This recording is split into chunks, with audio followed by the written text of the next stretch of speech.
The glass facade of Kingswell Tower stretched upward like a monument carved out of ambition itself.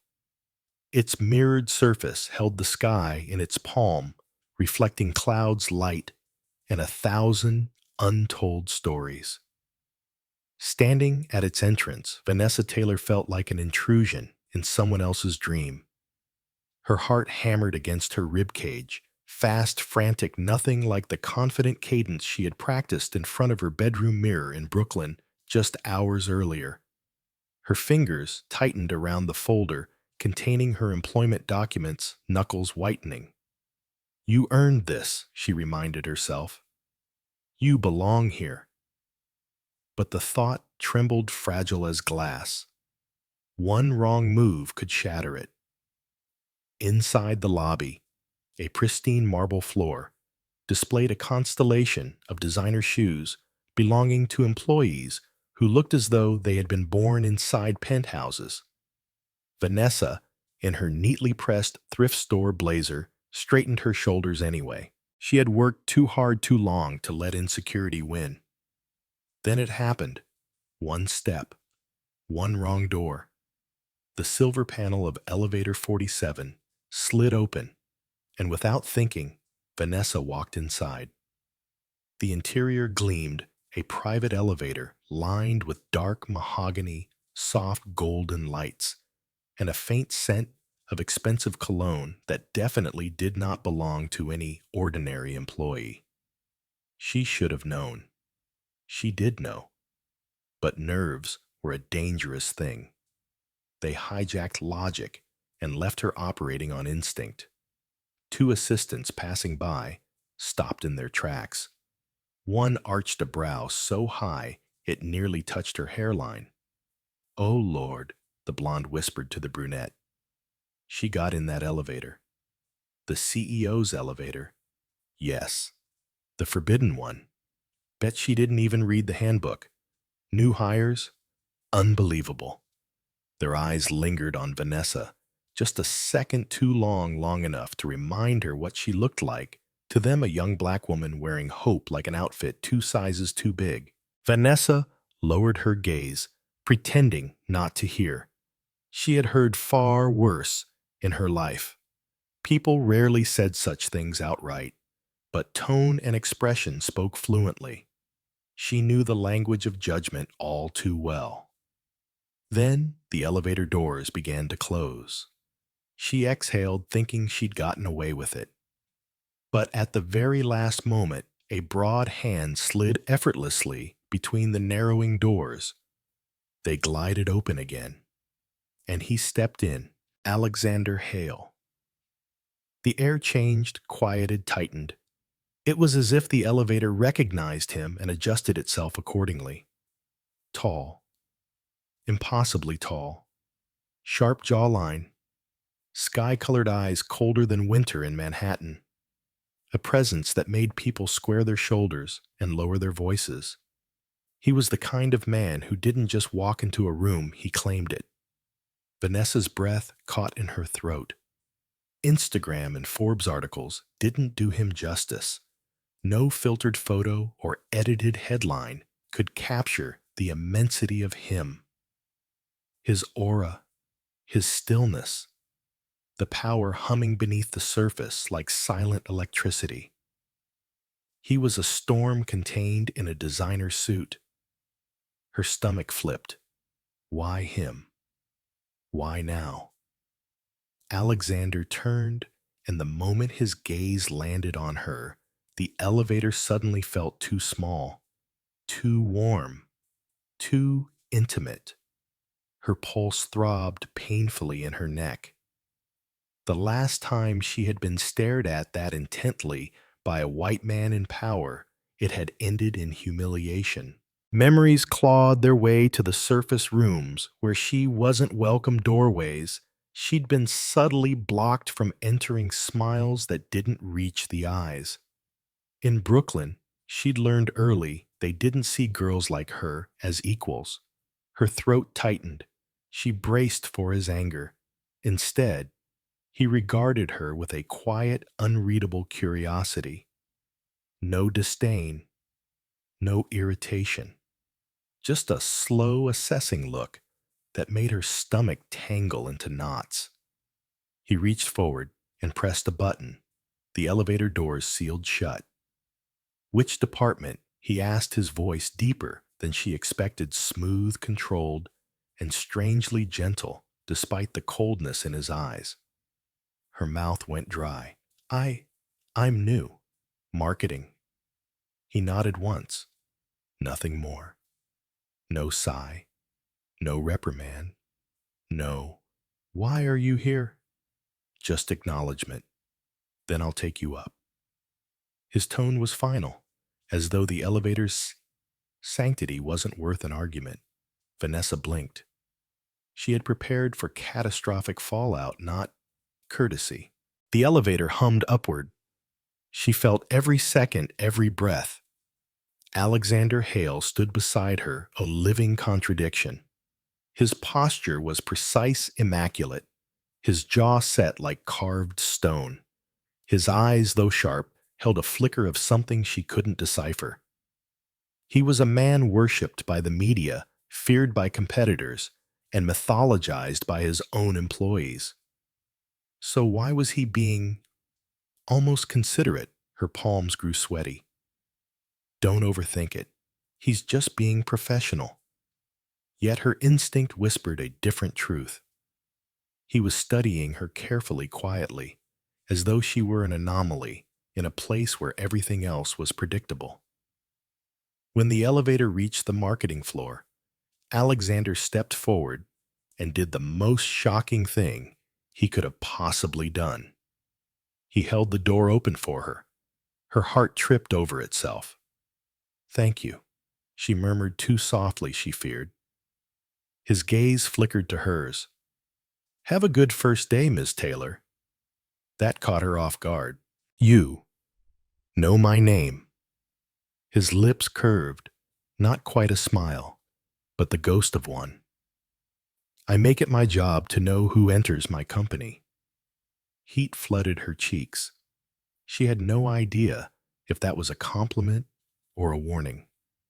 But before she could respond, the doors slid shut between them. The world outside the elevator hit her like a cold wave. Conversations halted. Keyboard tapping slowed. Every eye in the open office area turned toward her. The girl who came out of the CEO's elevator, with the CEO himself. Oh my God, did you see that? She must be crazy. She's done. First day, and she's done. Why would he bring her up here? Who is she? Their whispers pierced her like shards of ice. Vannessa forced her legs to move, forced her shoulders not to curl inward. She'd heard such murmurs her whole life at school, on the subway, during job interviews, where her hair was too natural, her skin too dark, her resume too good for diversity hiring. But today, the weight of judgment felt heavier, because this time she had something to lose. As she took her seat, her coworker leaned over and whispered, "You okay? You look like you saw a ghost." I saw something much more dangerous, she thought. A billionaire with eyes like winter and a stare that felt too much like possibility. Yet what haunted her wasn't the judgment, nor the fear of consequences. It was the last look Alexander Hale had given her, calm, unreadable, and strangely warm beneath its cold surface. Concern, interest, number. Impossible.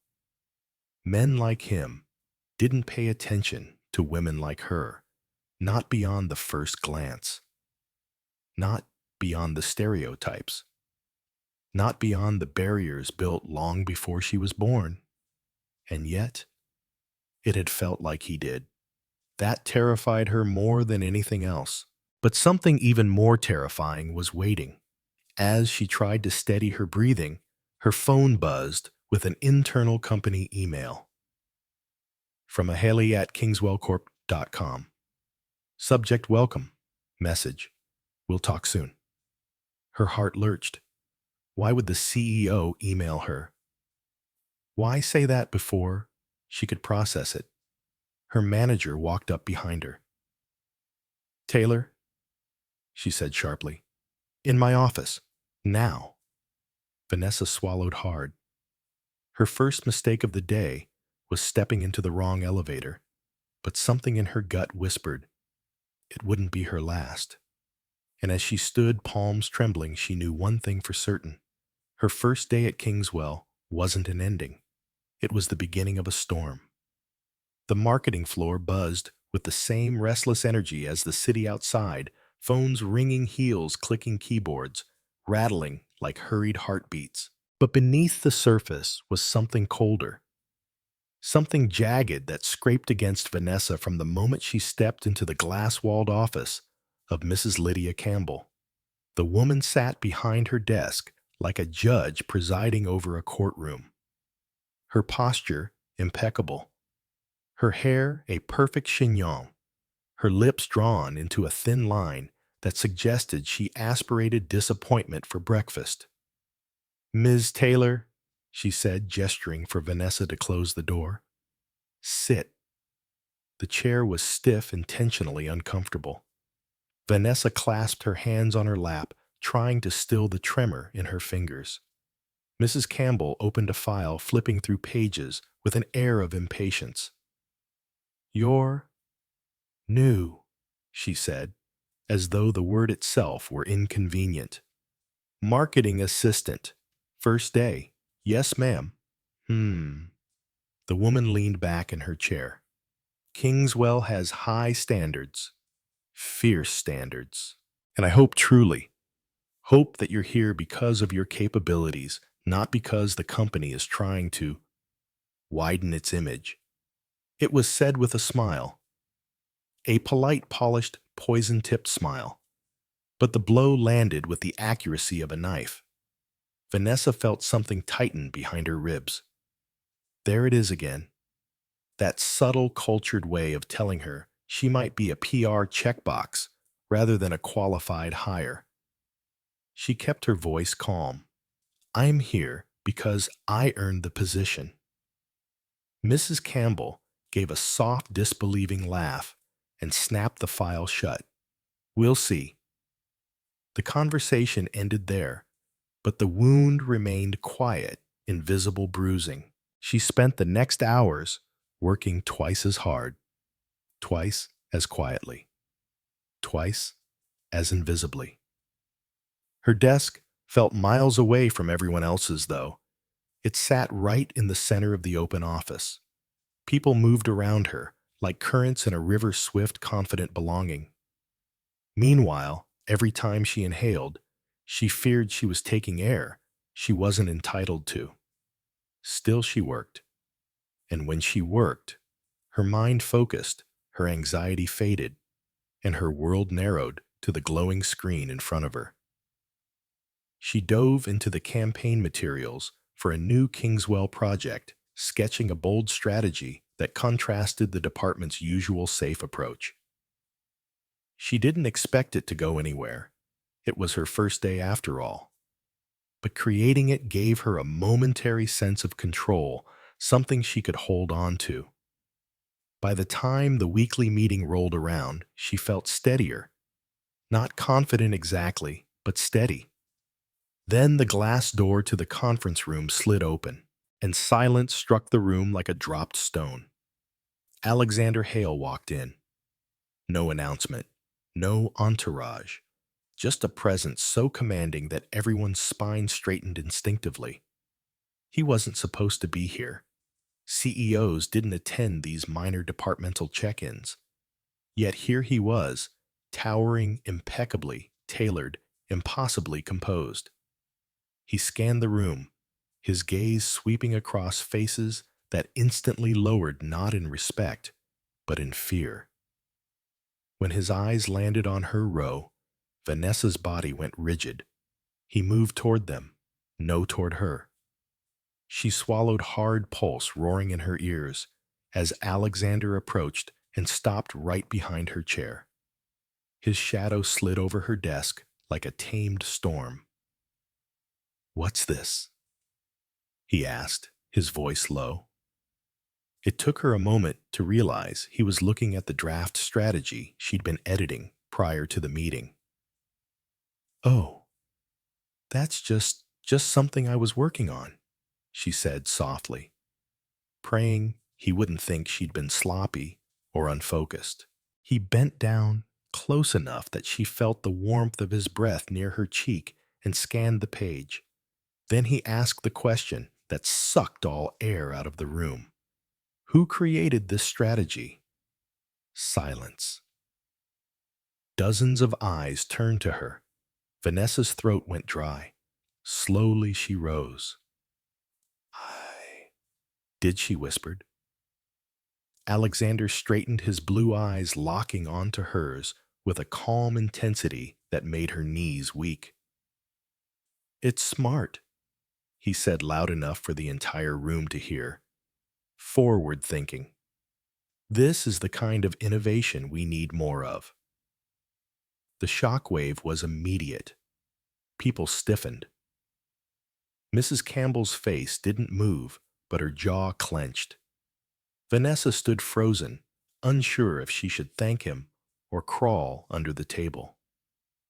But Alexander had already shifted his attention elsewhere, as though the matter were settled, though the effects were anything but. The punishment came hours later. Mrs. Campbell approached her desk with a stack of binders heavy enough to strain her wrists. "Taylor," she said, "bring these to Mr. Hale's office on the 58th floor. The floor only executives visited. The floor assistants whispered about. The floor no ordinary employee ever dared approach. But usually an intern." "I'm asking you," Mrs. Campbell replied with a pointed smile. "You seem to catch his attention today. Surely you won't mind the walk." Her heart dropped, but Vannessa forced herself to nod. "Yes, ma'am." She gathered the binders and took the elevator up the normal elevator this time. Her palms were damp. Her heartbeat thudded loudly in the sleek hallway lined with modern art worth more than her annual salary. When she reached the CEO's door, she hesitated. This was a different world. Too polished, too quiet, too foreign. She knocked softly. No answer. The handle turned easily when she pushed it, and suddenly she was inside his space. His office was enormous, yet intimate. Dark wood, floor to ceiling windows that revealed the New York skyline, swallowing the horizon. A black leather chair positioned at the center like a throne. Curiosity tugged at her. She drifted closer toward the desk, mesmerized by the surroundings, forgetting for a moment that this was a forbidden territory. She touched the edge of his chair, and the door clicked open behind her. "What are you doing in my seat?" His voice was low, deceptively calm. Vannessa spun so fast she nearly dropped the documents. Alexander stood in the doorway, his expression unreadable, somewhere between confusion and something sharper. She stumbled backward, heat rushing to her face. I, I wasn't sitting. Your office is so big. I didn't realize I was. I'm sorry. I'm really sorry." The words tumbled out chaotically. Alexander watched her quietly, too quietly. Then he stepped inside and closed the door with a soft click, a sound that somehow made the room feel smaller. He walked closer, not fast, but with purpose. His gaze locked on hers, unwavering. "Relax," he said. "I didn't ask to scold you." Her heart was a trapped bird. No, he said. "I asked because I want to understand something." He stood close enough that she could smell the faint scent of cedar and clean linen. Why, he continued, do you look at me like I'm going to bite you? Her breath caught. I don't.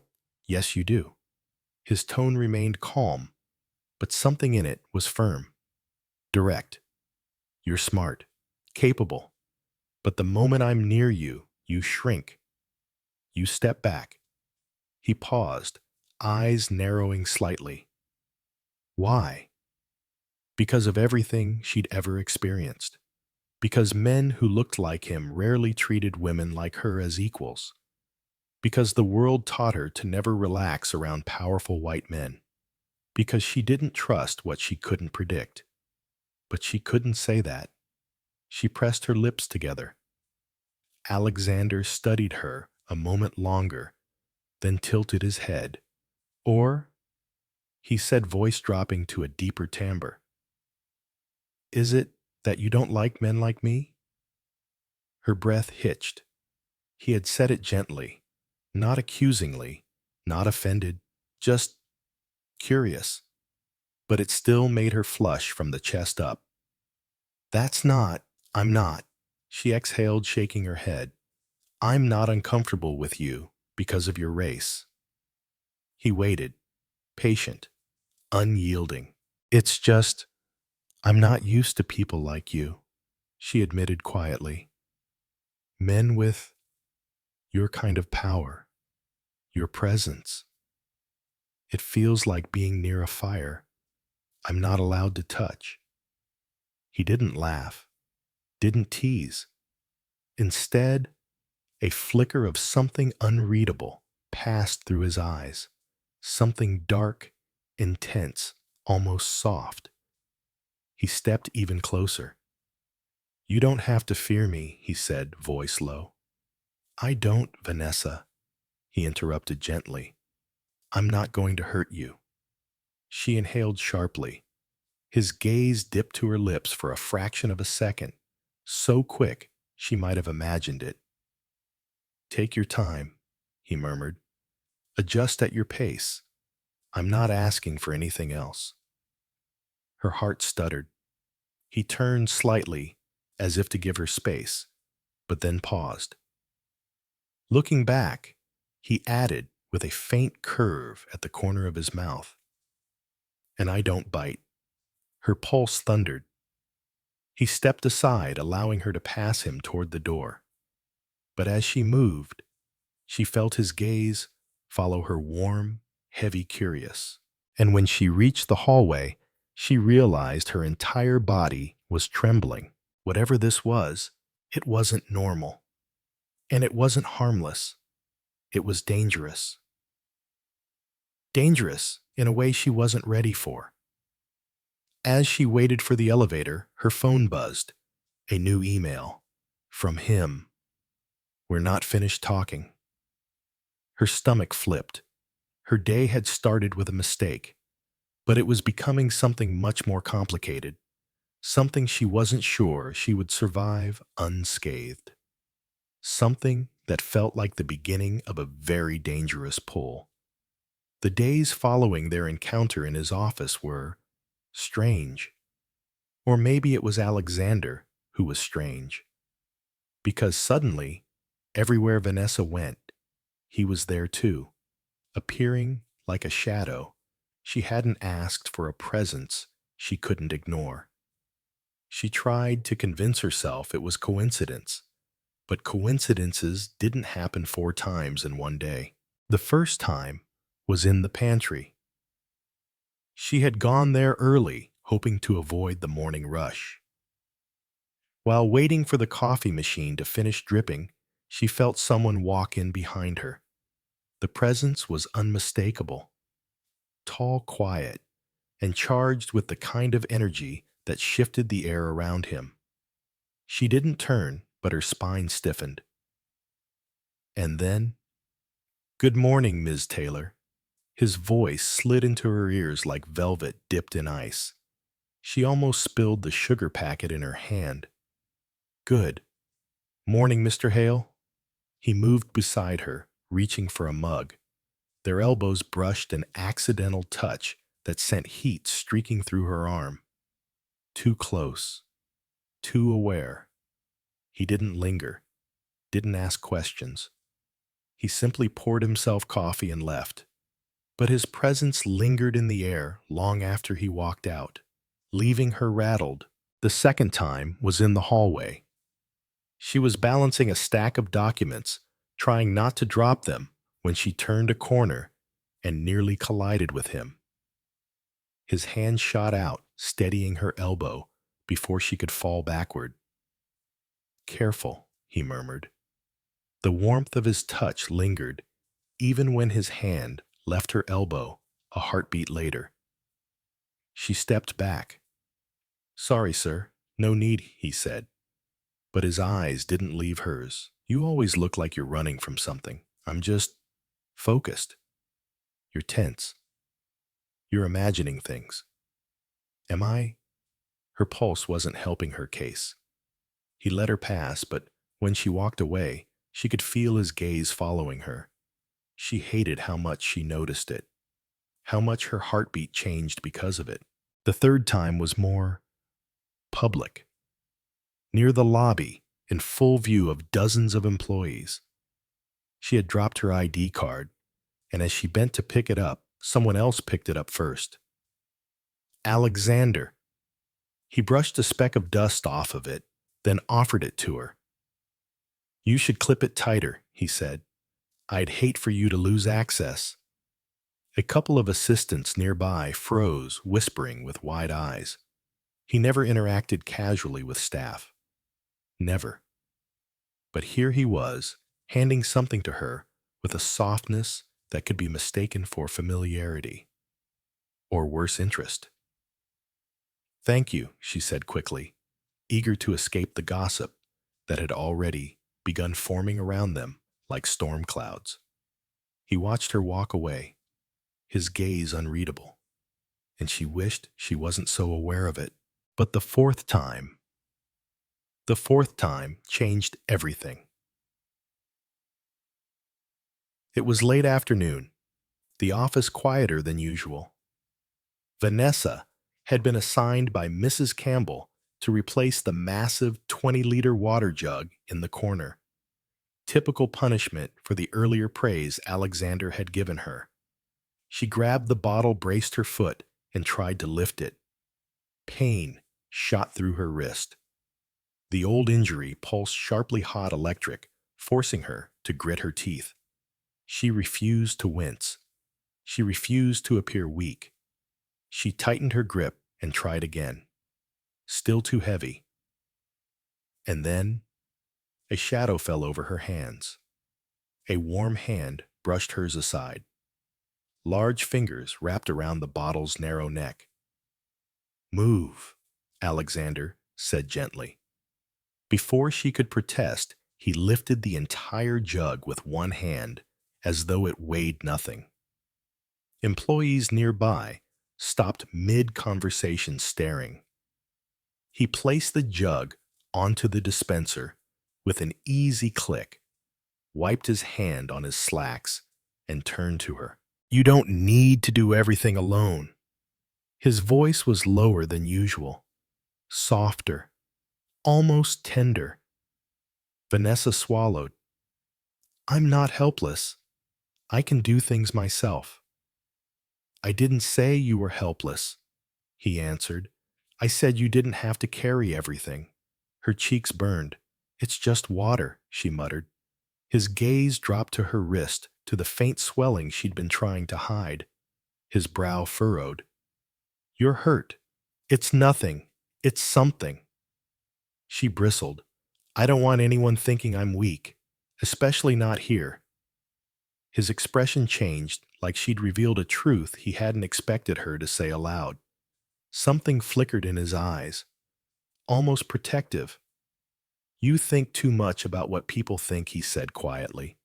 The words lodged themselves in her chest, because he was right.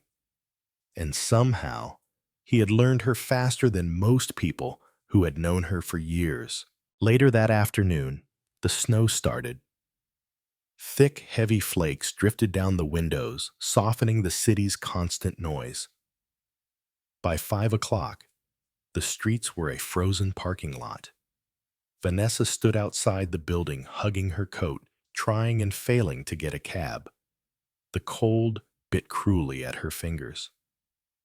After 40 exhausting minutes, a sleek black Porsche slowed to a stop in front of her. The window slid down, releasing warm air scented with leather and subtle cologne. Alexander sat behind the wheel. "Get in," he said. Her breath puffed white in front of her. "I'm fine. I'll get a taxi. They're not coming. Roads are blocked. I can wait. I'm not offering twice." His tone was calm, too calm, but underneath it was something unwavering. She stepped back, shaking her head. "No, I can't." And she meant it. Because of the optics, because of the assumptions, because of everything she had spent her life fighting against. A white CEO in a luxury car, driving a black woman home. She could already hear the gossip, the whispers, the headlines. "I have someone picking me up," she lied, voice tight. Alexander leaned back, folding his arms across his chest, studying her with a piercing look. "Someone, yes. A boyfriend?" She froze. He arched a brow, skeptical. "Do you expect me to believe that?" As if on cue, her phone rang Mia's contact, flashing on the screen. She answered, praying for backup. "Mia, are you close, girl?" "No. I'm stuck in traffic, like super stuck." "You'll have to, Mia, not now," she hissed.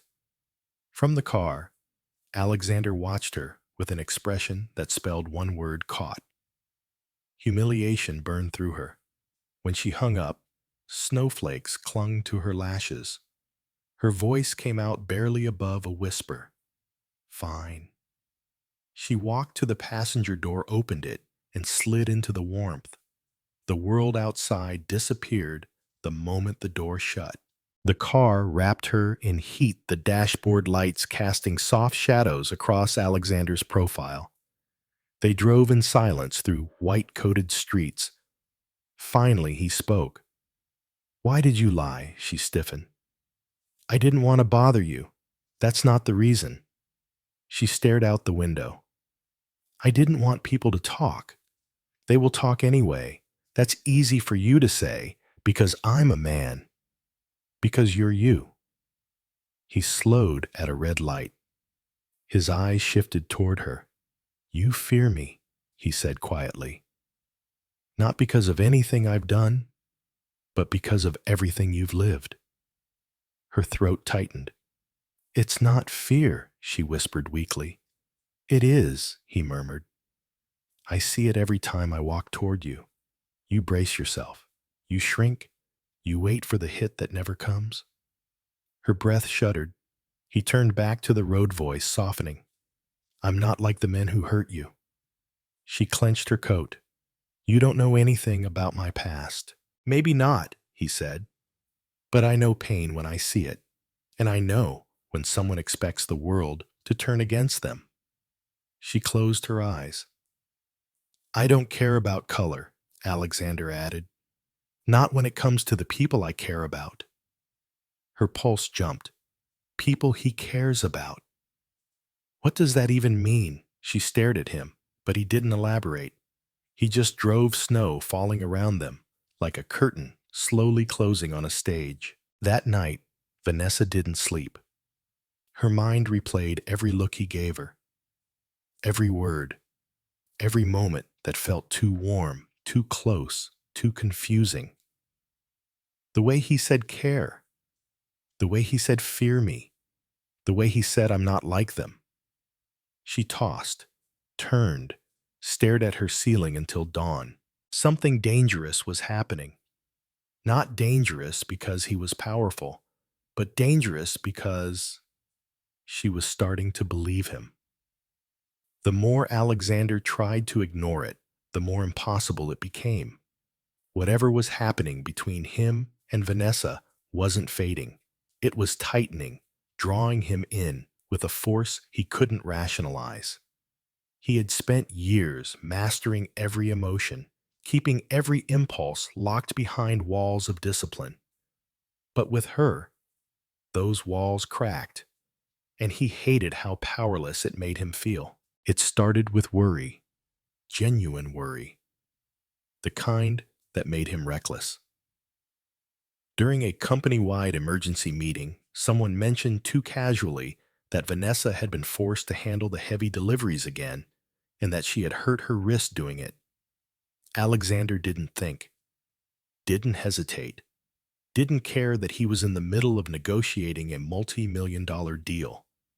He stood up, walked out, and left an entire boardroom, staring after him in stunned silence.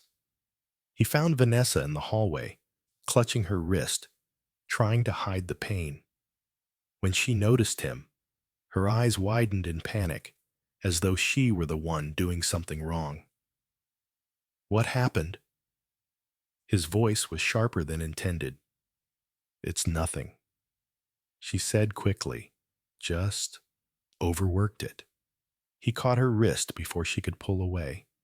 She sucked in a breath, not from pain, but from the shock of his touch. And there it was, a scar. Small, pale, hard to notice, unless someone looked closely. He looked. He looked too closely. "Where did this come from?" he asked. She pulled her hand back, hugging her arm to her chest. "An accident." "That's not an answer. It's all you're getting." He stared at her jaw, tightening a storm rising behind the ice blue of his eyes. That night, he called his personal physician. The next morning, pain medication and a wrist brace were sent to her apartment. The night after that, he called to check on her. The night after that, too. By the 5th night, she stopped answering. By the 7th night, she stopped coming to work. And by the 8th night, he showed up at her house. The snow was falling hard when she opened the door. The hallway light behind her spilled onto the steps, illuminating him like a ghost carved from winter. He stood under a street lamp, snow melting in his hair, the dark wool of his coat shimmering with frost. His breath formed pale clouds in the bitter air. "Why are you here?" she whispered, pulling her sweater tighter around herself. He took one step forward, the crunch of snow too loud in the cold silence. "You've been avoiding me," he said. "I've been busy." "No, you've been hiding." She swallowed. He wasn't wrong. His presence had become overwhelming, too warm, too loud in her thoughts. She needed space to breathe, to remember who she was when he wasn't looking at her like she mattered. Alexander exhaled a frustrated, heavy breath. "Why, Vannessa?" Her name in his voice made her heart tremble. She stepped back, gripping the door frame for balance. "Because this attention is dangerous. People are talking. My boss hates me. And her voice cracked. He moved closer, eyes locked on hers with a sharp, desperate intensity. "Do you think caring about you is an inconvenience?" he asked quietly. "I didn't say that. You didn't have to." She inhaled sharply. He was too close, close enough that the cold on his coat seeped into the air around her. "I'm not trying to cause trouble," she whispered. "And I'm not trying to intimidate you." Her pulse jumped. "Then what are you trying to do, Alexander?" He hesitated, an unusual falter for a man who always knew exactly what he wanted. Then he said it. "You deserve protection." "I don't need protection." His voice deepened. "Yes, you do." "No." She shook her head. "I've survived on my own for years. I don't want anyone seeing me as helpless or a charity case." His jaw clenched. "Is that what you think I see when I look at you?" She opened her mouth, But before she could answer, he continued, "You think I'm doing this out of pity. You're not. No." Something flickered in his eyes, something that made the hairs on her arms rise. He stepped back suddenly, as if bracing himself, before revealing something monumental. "There's something you don't know," he said. "Something I haven't told anyone." Her breath hitched. He looked at her, as though the next words might break them both. "5 years ago, I was attacked." Her heart stilled. He spoke slowly, each word heavy with memory. "I was leaving a charity event, wearing a plain coat, no security. A group cornered me in the parking garage. They wanted my wallet, then realized who I was. Things escalated. Vanessa's chest tightened painfully. I was outnumbered. I fought back, but I wasn't winning." His voice dropped lower. "I would have died that night if someone hadn't stepped in." Her vision blurred. She felt the world tilt. No, it couldn't be. She was small. Alexander continued, eyes distant. A woman? She grabbed a piece of wood from the ground, and God, she fought harder than I did. She screamed for help. She threw herself into the middle of it. And because of her, they ran. Her legs trembled. Before I could thank her, he went on, she disappeared. I only saw her silhouette, but she was bleeding. Her arm was broken. The breath left her lungs. A memory surged forward, raw, vivid. Snow. A parking lot. A man on the ground. A wooden plank in her hand. The sickening crack in her wrist. Running before the police arrived.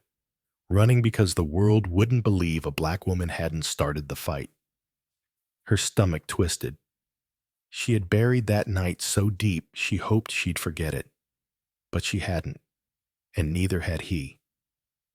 Vanessa's voice cracked when she finally spoke. "Alexander, stop." He didn't. I searched for her. He said, his voice breaking at the edges. "For years, even hired investigators. I promised myself that if I ever found her, I would—" "Don't." She squeezed her eyes shut. "Don't say it." He stepped into the doorway, snow melting on her welcome mat. "It's you," he whispered. "It's always been you." Her heart slammed against her ribs. She stumbled backward, shaking her head. "No, you're wrong. I'm not. You don't even know if I know." His voice was a quiet thunder. "I've known since I saw the scar on your wrist." Silence fell around them, thick and suffocating. Finally, she whispered, almost pleading, "Please don't see me like that. Don't treat me differently because you think you owe me something. I don't want your gratitude." His expression hardened, hurt flashing through his eyes. "Is that what you think I feel?" he asked, hoarsely. "Obligation." Her chest constricted. "What else am I supposed to think?" she whispered. "You don't pay attention to women like me. Men like you never do. That's enough." His voice cracked like ice splitting. "Don't put me in the same category as the people who hurt you." She couldn't breathe. "Let me go, Alexander," she whispered. "I can't," he said. His hand rose, hesitated, then gently wrapped around her wrist. The injured one, as if he were afraid she might evaporate. "Because I don't feel pity," he said softly. "I don't feel obligation." He drew in a shaky breath. "I feel something else entirely." Her heart stopped. His eyes searched hers, slowly, desperately, vulnerably. "I love you, Vannessa." The world around her blurred. The snowfall hushed. Her pulse roared like a storm. She felt her lips part, but no sound came out. She stood there, frozen, trembling, as the man she feared, admired, resented, and secretly longed for finally told her the truth.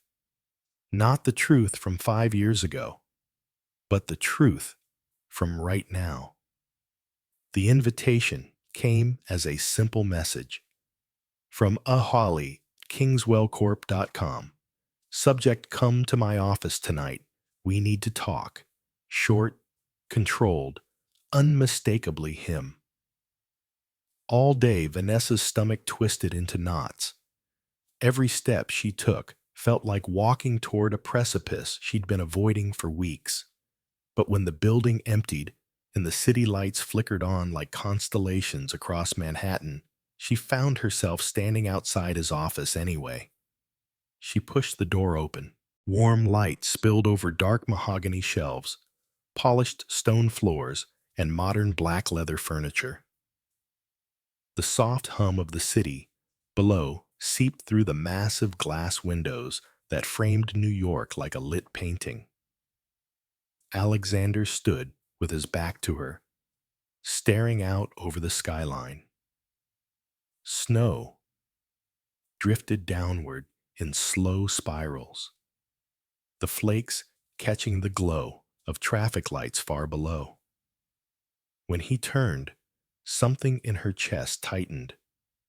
"Vannessa," he said quietly, "you came." His voice, calm, deep, gentle, made her pulse stutter. She stepped inside, closing the door behind her. "You asked me to." He moved toward her with long, unhurried strides. Every step made the room feel smaller. Or maybe it was just the way he looked at her, like he was trying to memorize every detail of her face. She swallowed, trying to steady her breath. "Alexander, about what you said last time, we need to finish that conversation." His voice was firm, leaving no path for escape. When he reached her, he stopped just inches away, close enough that she felt the warmth radiating from him, close enough that the scent of cedar wood and winter clung to the space between them. Her heart raced wildly. "This isn't a game," he said softly, "and I'm not a boy chasing a fantasy. I don't speak feelings lightly." He lifted a hand carefully, brushing a stray curl from her cheek. His touch was gentle but purposeful, as if he were claiming a truth he had no intention of releasing. "For 32 years, he continued, I never felt anything real for anyone." Her breath caught. "But then you walked into my elevator, and everything changed." She closed her eyes for a moment.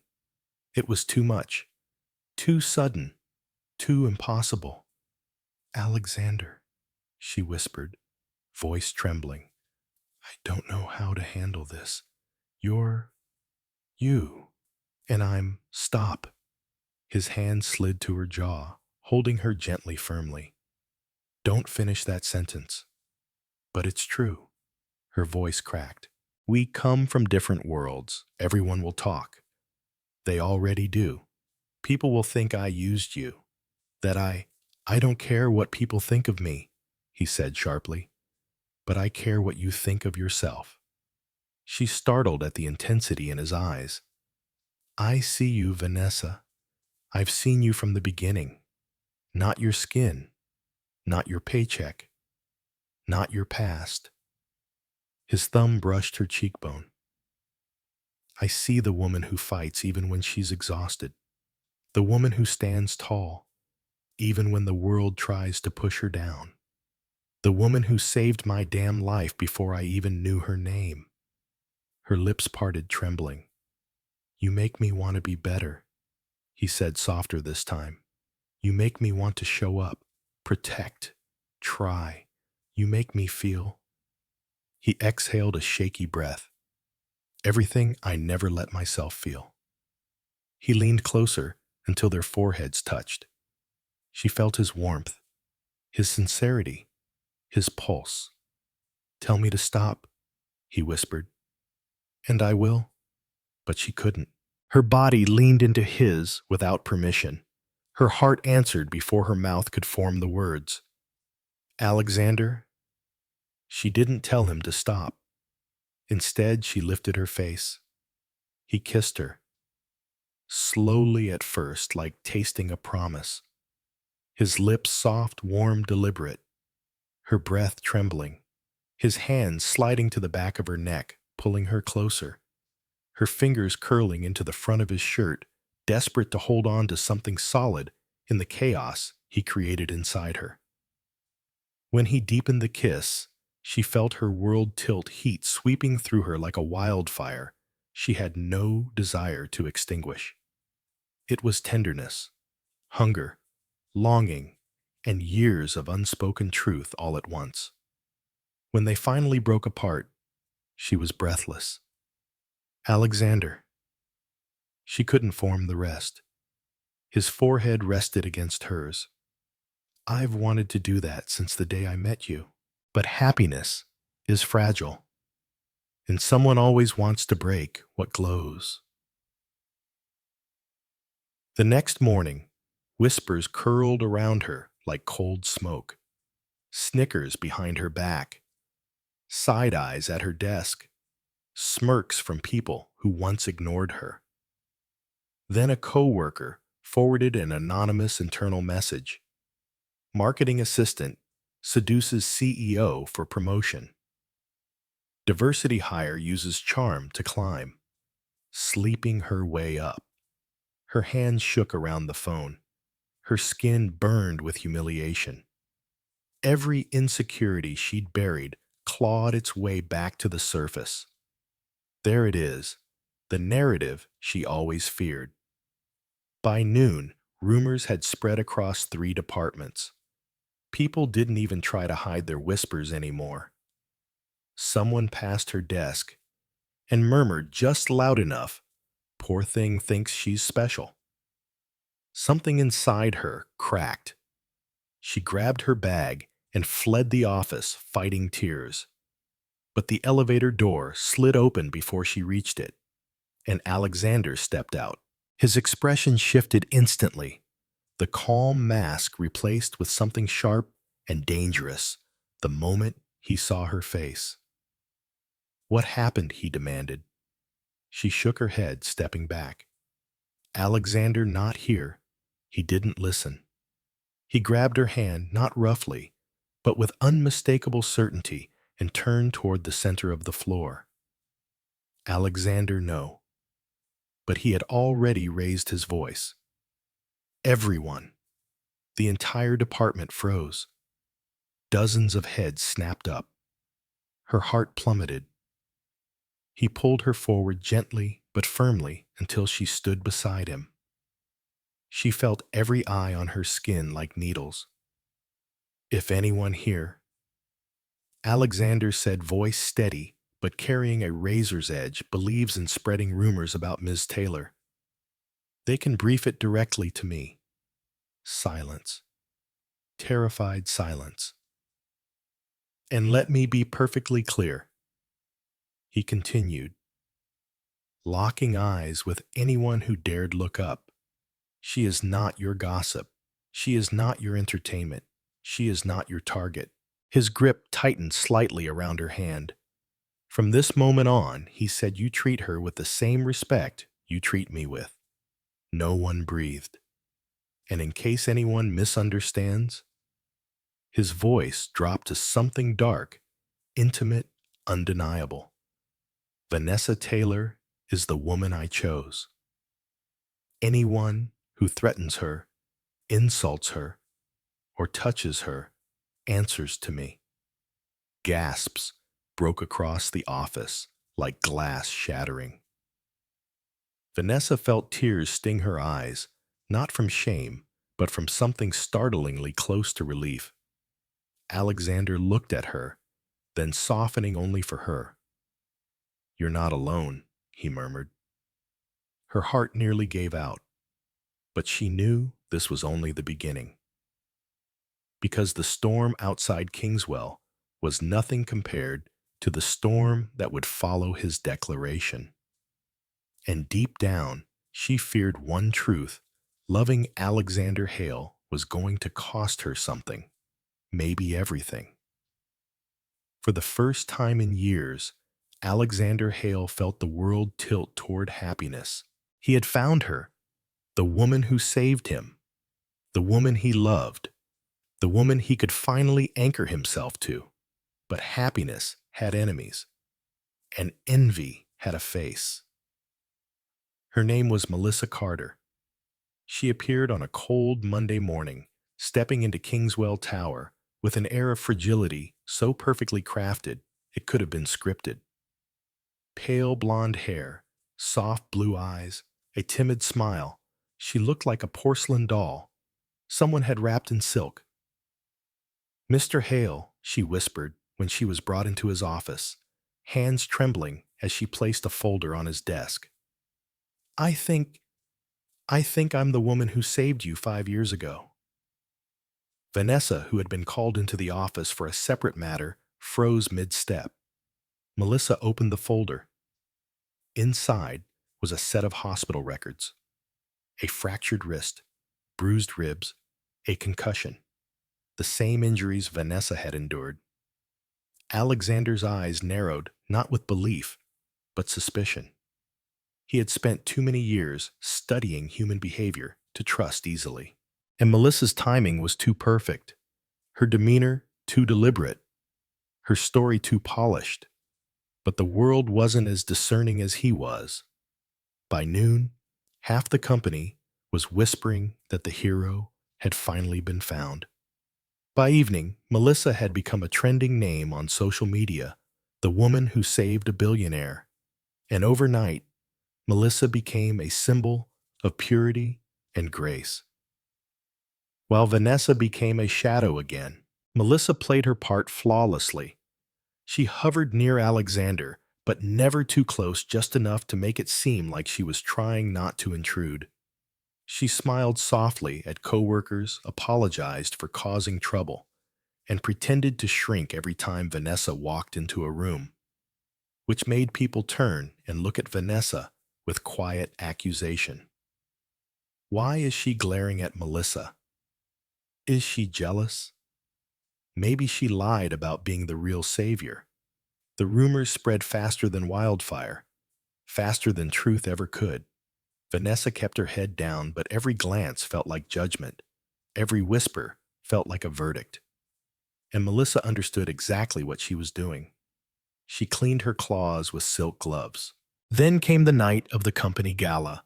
The ballroom glowed with golden chandeliers and mirrored ceilings. Music spilled across the marble floor, the air thick with perfume and ambition. Vannessa arrived alone, wearing a simple black gown that hugged her figure with quiet elegance. She avoided the cameras. She avoided the gossip. But she could not avoid Melissa. "Oh, Vannessa." Melissa gasped softly when she approached, clutching her chest as though startled. I didn't expect you." The sugary sweetness in her tone made Vannessa's skin prickle.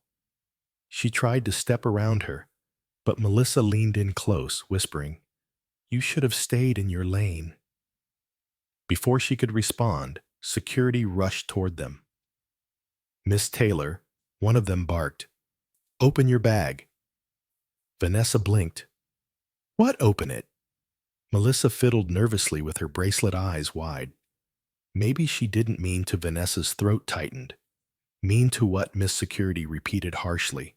"Your bag." Hands trembling, she opened it, and the room gasped. Inside, glittering like a captured star, was a diamond bracelet.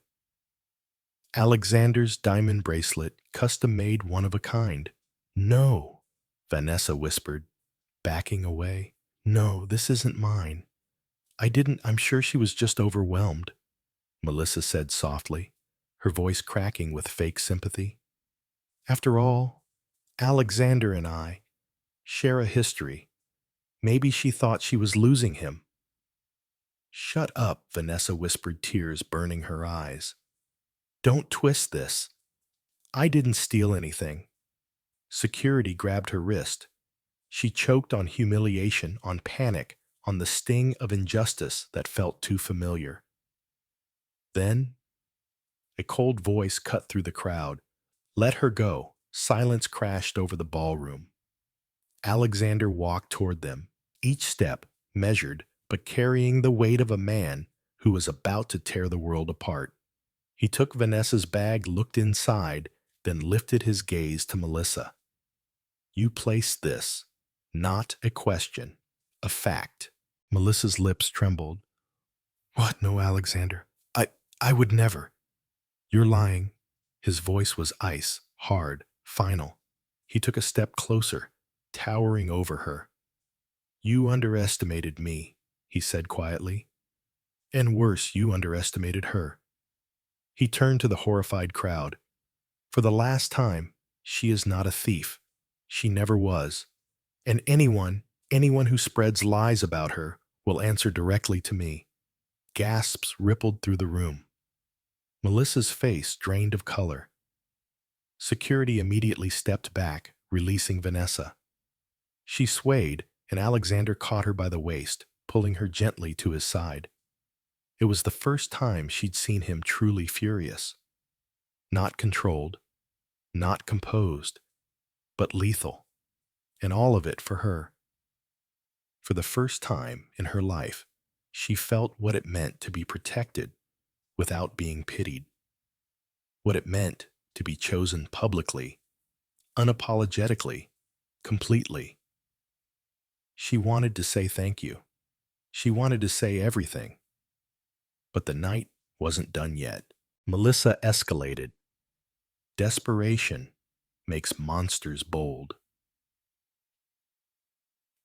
2 nights later, when Vannessa walked home after stopping by a convenience store, the streetlights flickered above her. The alley beside her apartment was quiet, too quiet. Then a shadow moved. Footsteps, a breath, a rustle. Before she could release a scream, rough hands shoved her against the wall. Her head hit the brick. Pain burst behind her eyes. 3 figures closed in, laughing, sneering. Melissa had paid them well. Vannessa fought kicking, pushing, clawing, but one man shoved her down. The pavement scraped her palms. A boot struck her ribs. She gasped. Her mind spiraled. Not again. Please, not again. A fist rose above her, and then a roar, a blur of black coat. A punch so hard it cracked bone. Alexander crashed into the attackers like a force of nature unleashed. The sound of bodies hitting concrete echoed through the alley. He fought not with skill, but with fury, raw, reckless, terrified fury. It took seconds, maybe less. When the last man fled limping and groaning, Alexander fell to his knees beside her.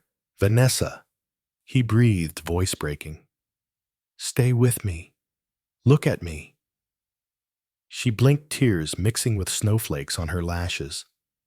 He cupped her face with shaking hands. I can lose everything, he whispered. My company, my reputation, my future. His forehead pressed against hers. But not you. Never you. Her heart fractured open. For the first time, she let herself lean into him, allowed herself to be held, allowed herself to be loved.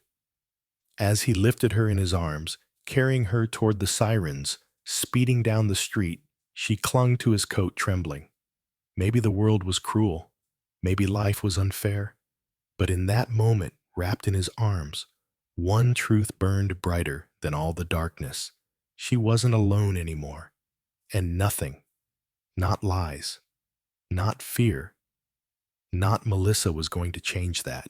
The hospital room was quiet, except for the slow, steady beeping of the heart monitor.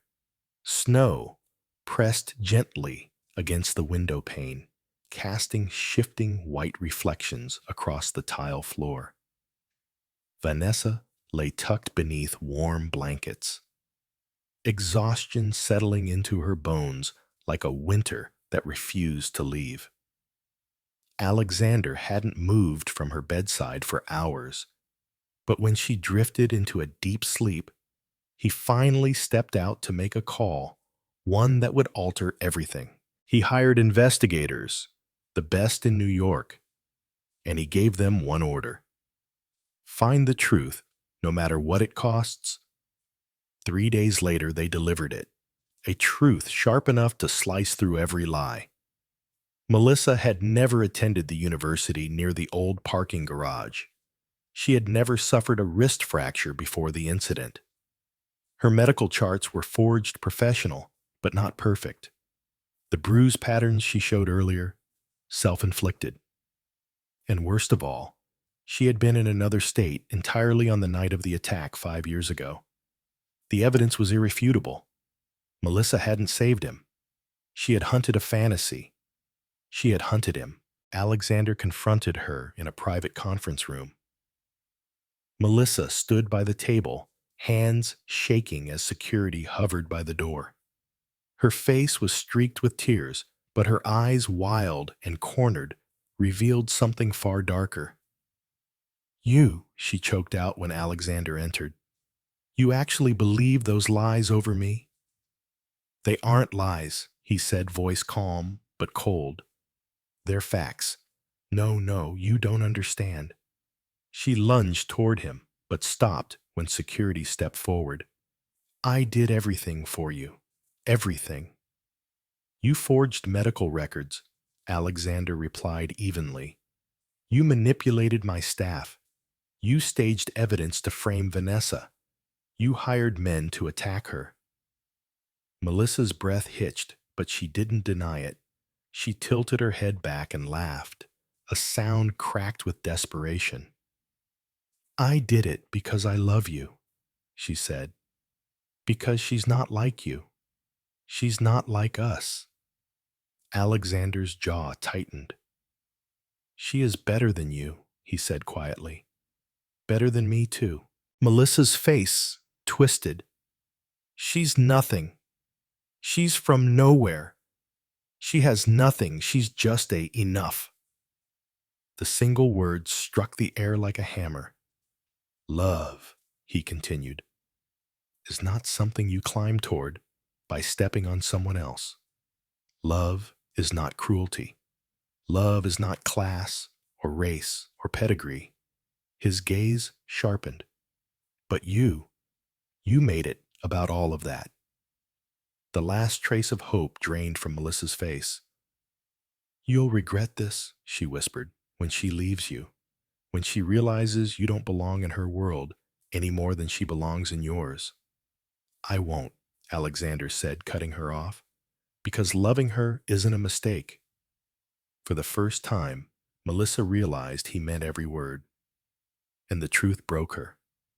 Security stepped forward. She was arrested an hour later for falsifying records, harassment, and conspiracy to assault. The headlines erupted immediately. "Imposter claims to be billionaire's savior, arrested for fraud. CEO hails real hero still unknown. Romance scandal takes a turn." But Alexander didn't care about the media. He cared about only one person. That night, he returned to the hospital. Vannessa was awake this time, staring at the snow outside like it was whispering secrets she couldn't decipher. When the door opened, she turned and her breath caught. He looked exhausted, unshaven, his suit wrinkled, eyes raw with sleeplessness and fear. He sat beside her, gently taking her hand in both of his. "Alexander, it's over," he said softly. "Melissa, the lies, the rumors, all of it." Her heart thudded painfully. "How?" "Because I made sure the truth was heard." He lifted her hand, brushing his thumb over the bandage on her wrist. "And because no one hurts you without answering to me." Something inside her unclenched, something that had been wound tight since the day she stepped into Kingswell Tower. Vannessa swallowed. "You didn't have to do all that." "Yes," he said, meeting her eyes, "I did." His fingers tightened gently around hers. "Vannessa, give me another chance. She blinked. Another chance to love you, he said simply, from the beginning. Without fear this time, without lies, without anyone standing between us. Her throat tightened. He was a man carved from power and winter, untouchable, unstoppable. And yet here he was, vulnerable, waiting for her answer, like a man afraid of losing the only thing that ever mattered. She looked at their hands, his pale skin, her brown skin, intertwined beneath the fluorescent lights. Two worlds that were never meant to touch. Two worlds that somehow did. I'm not like you, she whispered. I don't have your wealth, your name, your confidence. I spent years convinced that people like you don't choose women like me. Alexander leaned in, resting his forehead gently against hers. Then let me prove to you, he murmured, that choosing you is the easiest thing I've ever done. Her breath trembled. But promise me, she said, you won't run the moment our differences get difficult. Promise you won't leave because loving me isn't convenient. His lips brushed her forehead with a tenderness that made her eyes sting. I'll never walk away, he whispered. Not because of color, not because of class, not because of anything. He kissed her forehead, again, slowly, reverently. I will love you, he said, in a way no one ever has. Her chest tightened, her fears loosened, and for the first time, she let herself believe him. Okay, she whispered. One more chance. He closed his eyes, relief crashing through him. And in that small hospital room, wrapped in quiet snowlight, their two worlds finally stopped fighting against each other and began learning how to fit together. 3 weeks after the attack, winter loosened its grip on the city. Snow melted from the sidewalks, sunlight slipped through high-rise windows, and Vannessa Taylor finally stepped out of the hospital, healed not just in body, but in ways she didn't fully understand yet. Alexander insisted on driving her home himself, but he didn't take her to Brooklyn. He brought her to his home. The penthouse was a cathedral of glass suspended above Manhattan. Floor-to-ceiling windows wrapped around the space like a halo, giving them a view of the entire city, its lights, its chaos, its heartbeat. He placed her bag down gently and stepped back, giving her space. You can go home if you'd rather, he said quietly. I don't want you to feel pressured. His voice held something she had almost never heard from him before, uncertainty.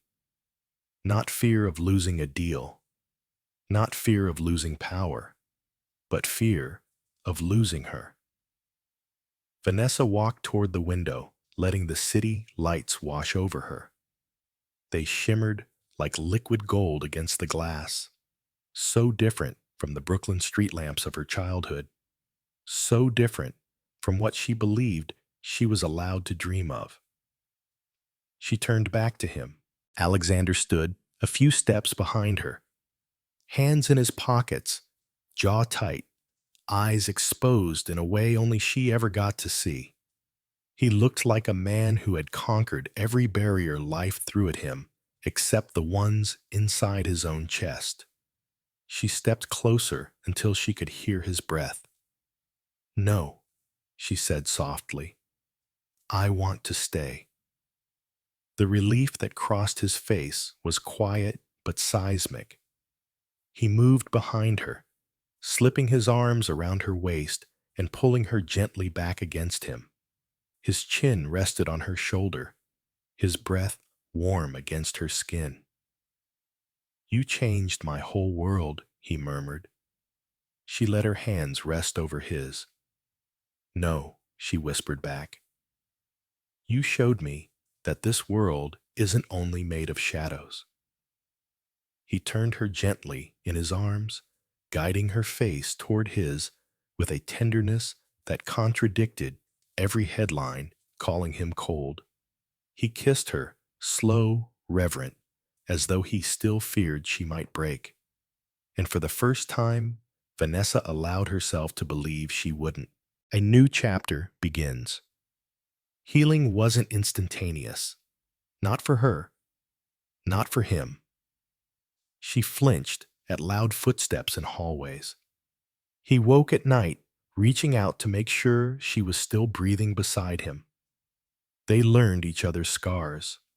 What names hurt her, what memories haunted him, what futures they each feared. But they learned each other's strengths too. Her laugh in the mornings, his steady hands when she couldn't steady her own, her courage, his loyalty, her softness, his stubborn, unbroken devotion. It wasn't perfect, but it was real. The press conference. When Melissa was officially charged and her story plastered across every news outlet, tabloids shifted their attention to the newest headline, "Who is the woman Alexander Hale is protecting?" Speculation exploded. Some praised, others sneered. Social media divided admiration on one side, hatred on the other. Alexander watched the news silently for days. Then one morning he shut off the screen with a single click. "I'm done hiding," he said. Vannessa froze. "Alex, what does that mean?" "It means I'm going to end this noise, publicly." He reached for her hand. "And I want you beside me." Her stomach twisted. She'd never stood on a stage before, never faced cameras, never been asked to stand at the center of a storm. "A press conference," she whispered. "Yes." "And you want me to stand with me," he finished, "as the woman I choose." Her breath caught. "Be brave," she told herself. "Be brave the way you were the night you saved him." She nodded. The day of truth. The auditorium was packed. Lights blazed overhead, reporters crowding forward, like hunters who smelled blood.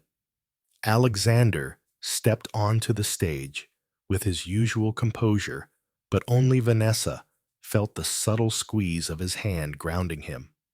When they reached the center, he didn't sit. He didn't wait. He didn't hesitate.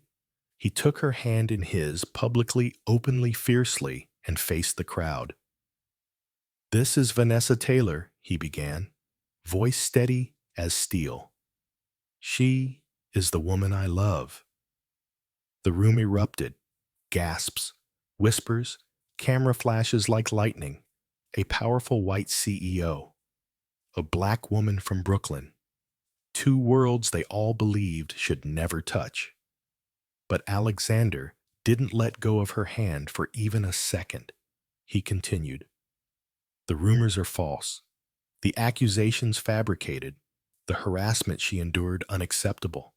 His fingers intertwined with hers. "And I will not tolerate anyone who attacks or diminishes her. Not now. Not ever." Reporters shot up with questions. "How long have you two been involved? Are you planning marriage? Did she save you 5 years ago?" But Alexander lifted a hand, not rude, just commanding. "We're not here to feed sensationalism," he said. "We're here to tell the truth. Love isn't a scandal. Love isn't a headline.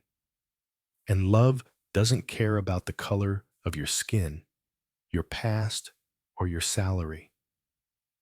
And then he turned, not to the audience, but to her, in front of hundreds of people, in front of cameras broadcasting across the nation. He touched her cheek. "We love each other." he said softly. That's all there is. Her throat tightened. Tears pricked the corners of her eyes. He pulled her gently against him, letting her rest her head against his chest, against the steady, certain beat of a heart she now knew belonged to her. The world reacts. The internet broke in half. Some applauded, some criticized, some argued about race-wealth difference, the unlikely pairing. But when the noise reached its loudest, Alexander only squeezed her hand and whispered, "Let them talk. We're not in love with them." And she believed him, completely. A love beyond boundaries. That night, they sat together on the balcony of the penthouse. Manhattan glittered at their feet like a sky turned upside down. A warm breeze brushed against her skin. Vannessa looked over at him, this man, once untouchable, unreachable. The man she had saved without knowing. The man who had broken every rule to be beside her. "You know," she said, voice soft, "when I first walked into Kingswell, I thought, men like you didn't see women like me." He turned to her, brushing her hair back from her face. "And now?" he asked. She smiled a real smile, full of certainty she had never known. "Now, I know you see me better than anyone ever has." He leaned down, kissing her slowly, deeply. And when he pulled back, he whispered, "We belong to each other, Vannessa. Two worlds or not." Two worlds had collided: race, class, trauma, expectations. But instead of shattering those worlds, wove themselves together impossibly beautifully. And what came from that collision wasn't chaos. It was love. True, defiant, unconditional love. New York that morning was too bright, too clear, as if the sky itself had decided to bless this particular day. Sunlight ricocheted off skyscrapers like sheets of liquid gold, and a pristine white limousine parked before the Plaza Hotel drew every passerby's attention. Not because limousines were rare on Fifth Avenue, but because of the name on the guest registry. Today, Alexander Hale, CEO of Kingswell Media, Manhattan's Cold Prince billionaire genius, was getting married. And the bride was not a socialite or heiress, not a model or someone groomed by high society. She was a black girl from Brooklyn. Brilliant, stubborn, beautiful. Once an entry-level marketing employee whom tabloids debated for months. Inside the bridal suite, Vannessa stood before an ornate mirror, hands trembling as she smoothed the silk of her gown. The dress hugged her waist, flared elegantly at her hips, and glowed against the warm chocolate of her skin. Under the soft amber light, her reflection was breathtaking, so radiant, she looked like she had stepped off a Renaissance canvas. Her best friend, Mia, adjusted the veil and immediately began to cry. "Oh my God," she sniffed.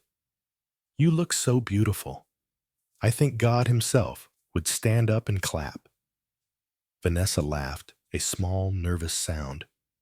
But Mia caught the tremor in her fingers. "You're scared?" she said gently. "Yes."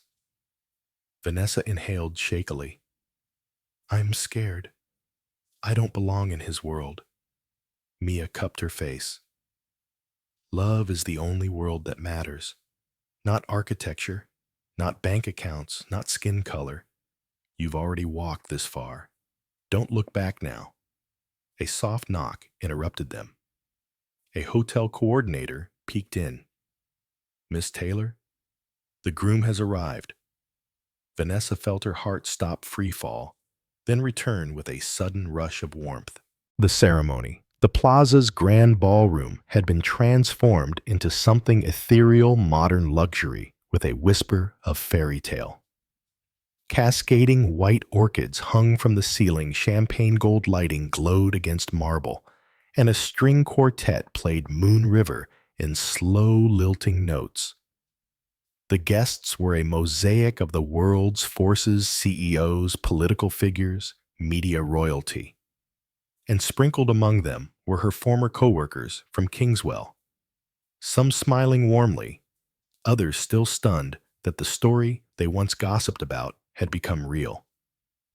Outside press cameras flashed as Alexander entered. He wore a black tuxedo, tailored so immaculately it looked woven onto him. His posture was effortless power, his expression calm, focused Arctic serene. But the moment the doors at the back opened and Vannessa stepped inside, Alexander stopped breathing. His eyes softened so visibly that whispers rippled through the room. She moved forward slowly, veil trailing behind her, like spilled moonlight. Every step felt like a reclaiming of something she once believed she'd never have the right to be seen, to be chosen to be loved loudly. When she reached him, Alexander took her hand, lifting it, with a reverence that made her knees nearly buckle. He leaned in and murmured, "You look so devastatingly beautiful. I'm reconsidering why we didn't move this wedding up by 3 months." She laughed, a trembling, joy-soaked sound. The officiant invited them forward. Alexander turned to her fully. Then sapphire eyes darkened with emotion no one in Manhattan had ever witnessed from him. He began his vows, Alexander's vows. "Vannessa Taylor," he said, voice steady but thick with meaning. "You transformed my life from a spreadsheet into a symphony. You made a man like me cold, analytical, stubborn. Feel fear for the first time. Fear of losing you. I swear to stand beside you even when the world turns its judgment toward us. I swear to protect your heart the way I would protect my own life. And I swear that the color of our skin, the difference in our upbringings, and the scars of our pasts will never be walls between us, but stories we will tell our children someday." A murmur spread. Even the toughest power brokers blinked hard. Vannessa pressed her hand against Alexander's chest, feeling the steady thunder of his heart beneath her palm. Her vows came out in a whisper. Vannessa's vows. Alexander Hale. She breathed tears spilling silently. "I used to believe love wasn't meant for someone like me. Not in a city this big. Not with a past like mine. Not with a skin like mine. But you found me in the deepest fear I carried. You pulled me out of the darkness of everything I hated about myself. I don't love you because you're a CEO or a billionaire. I love you because you saw me, really saw me among millions of faces in this city. I swear to stand beside you long after the spotlight fades, when all that's left is Alexander, the man who told me he couldn't breathe without me." Alexander's jaw tightened. His eyes glistened. The room was silent, aching, reverent. The wedding rings were brought forward in a velvet white box. Alexander slipped the band onto her finger, so gently, as if she were made of starlight, and he was afraid to break her. The officiant smiled. "You may share your first kiss as husband and wife." Alexander drew her into his arms, slowly, deliberately, with the kind of certainty that made the chandeliers seem dim. His lips met hers beneath the cascade of white orchids, the room erupting in applause, but he didn't hear any of it. He felt only her, his wife. The aftermath. News outlets ignited instantly. The New York Times, Alexander Hale marries a love beyond color and class. Tabloids shrieked headlines like "Billionaire White CEO Marries Black Former Employee," a New York fairy tale. But inside the ballroom, Kingswell employees surrounded her. Some hugged her, Some cried, some apologized for past assumptions. Even Mrs. Campbell, the once skeptical department head, took her hand softly. You didn't break the glass ceiling, Vannessa. You shattered it. For a moment, Vannessa couldn't speak. The balcony. When the reception finally wound down, Alexander led her by the hand to the balcony on the 10th floor. Manhattan glittered beneath them like 1,000 tiny galaxies. The wind tugged at her veil, sending it billowing like a banner of victory. Alexander slipped his hand onto her lower belly, not because she was pregnant, but because touch had become his way of thinking about their future. Vannessa Hale, he murmured, tasting the name like a vow of its own. I've waited for this day since the moment you stepped into my elevator by accident. She laughed softly. You still remember that I remember every second. His forehead brushed hers, breath warm, and I'll remember them for the rest of my life. She placed her hand on his cheek thumb, stroking the faint roughness of his stubble. Because I fell for you in that same moment, she whispered. They kissed slowly, deeply, with Manhattan as their witness. Two worlds once divided skin, status, history, expectation, had chosen each other anyway. Not because they were flawless, not because the world approved, but because they were brave, brave enough to love loudly, brave enough to stand together, brave enough to say yes. Today, Alexander and Vannessa Hale began the only journey that mattered. Not CEO and employee, not white and black, not billionaire and Brooklyn girl, but husband and wife. And in the heart of Manhattan, their love shone brighter than every city light. The end.